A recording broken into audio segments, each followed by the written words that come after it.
Hey everyone, it's Robert from On My Turntable. Hope you're having a great day today. Yeah, it's Monday afternoon.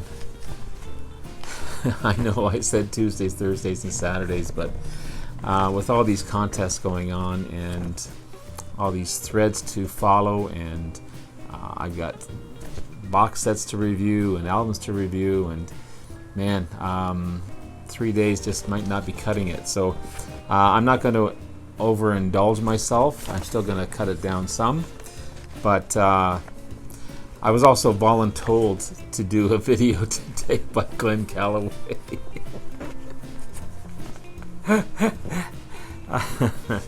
Just kidding, Glenn. This is for Jersey Joe at Under the Needle, his 300 subs contest. As easy as 1, 2, 3. And Glenn was kind enough to encourage me to do a video for him and mention his name, which I did twice now. So I'm going to do that today.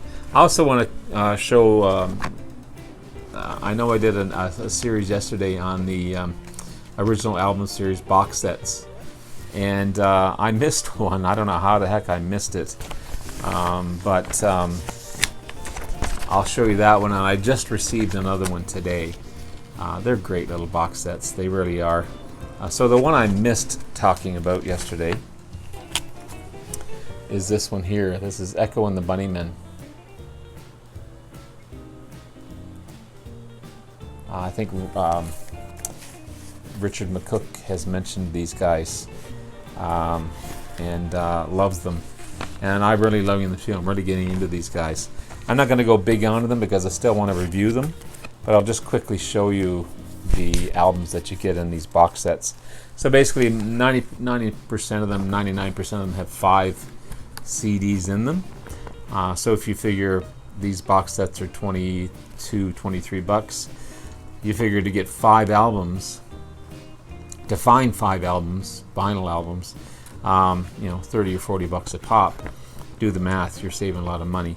I do have one on vinyl, which I'm very pleased to find, but the rest of these guys are pretty difficult. So for those of you that don't know, Echo and the Bunnymen is an English rock band from Liverpool, formed in 1978.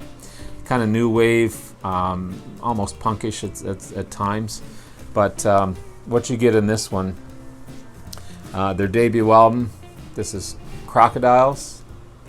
Sorry for the glare.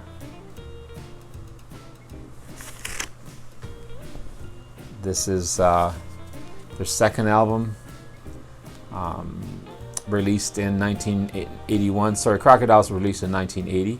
This is Heaven Up Here, second album by the band, obviously. Top 10 release by the band. Then you have 1983's Porcupine. Love the cover on that one. Third album by the band, highest charting release. I have this one on vinyl. This is Ocean Rain, a wonderful album. Fourth album by the band, released in 1984. And finally, the self-titled Echo and the Bunnymen, 1987 release, 5th studio album.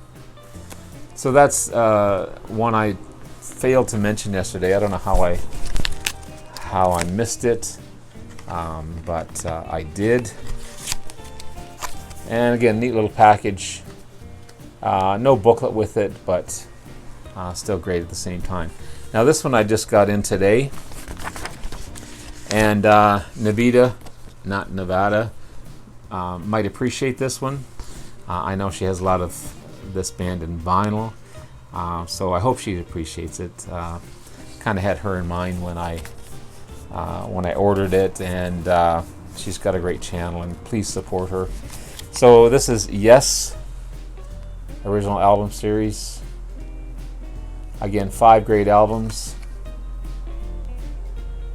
I'm not going to go too heavy into this one either because I want to get into this contest. And I'll be reviewing this one a little later on down the road. Hopefully I'll do it justice, Nevada. So this is the 8th studio album, Going for the One. released in 1977. Then we have Termato.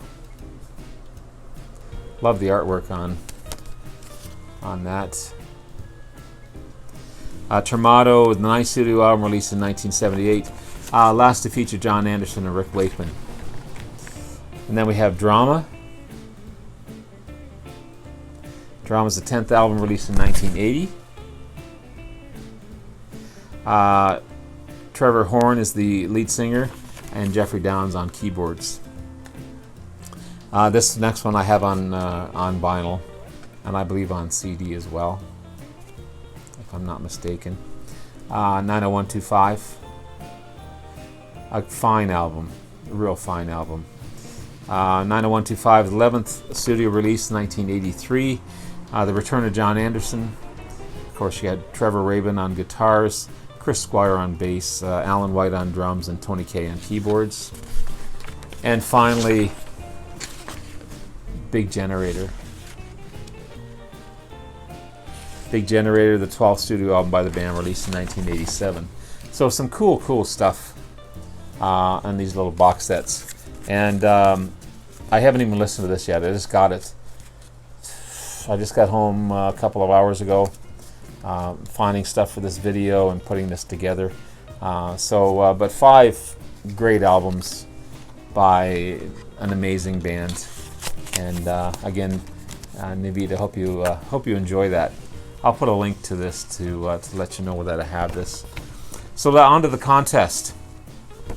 A great contest. Under the Needle, 300 subs. Awesome stuff. Joey, you got a great channel. So the first one is show an oddball album.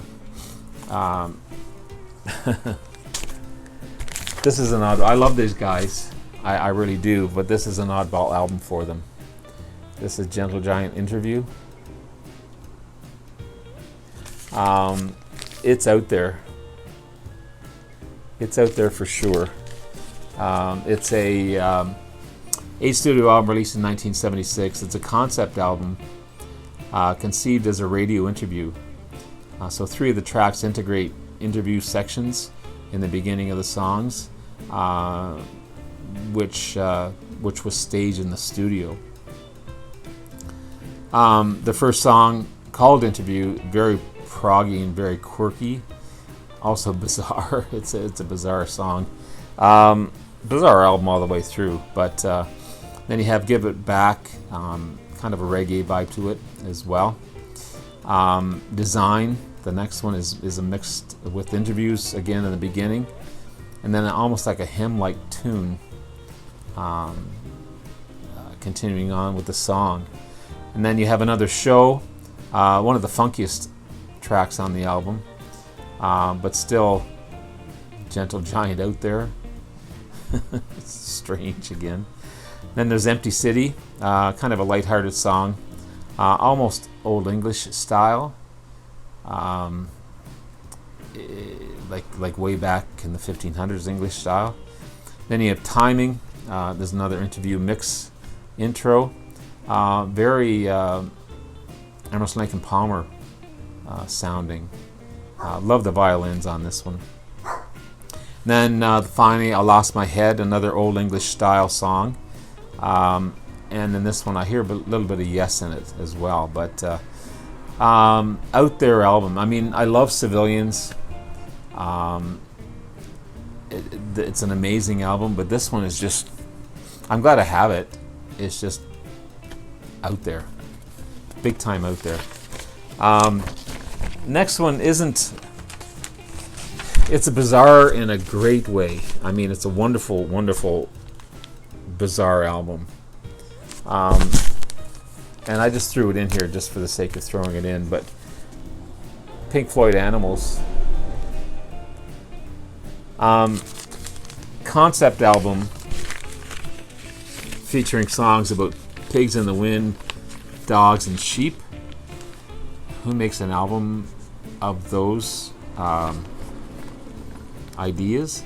Yes, every song has inner meanings to it. I mean, they're not talking about actual pigs or dogs or sheep. They're talking about the people and the corruption and everything else in the industry. And but what a concept to throw 3 major songs that fill the album and title them Pigs, Dogs, and Sheep. Kind of bizarre, but a wonderful, wonderful album. One of my favorites by the band. So I just had to throw that one in there.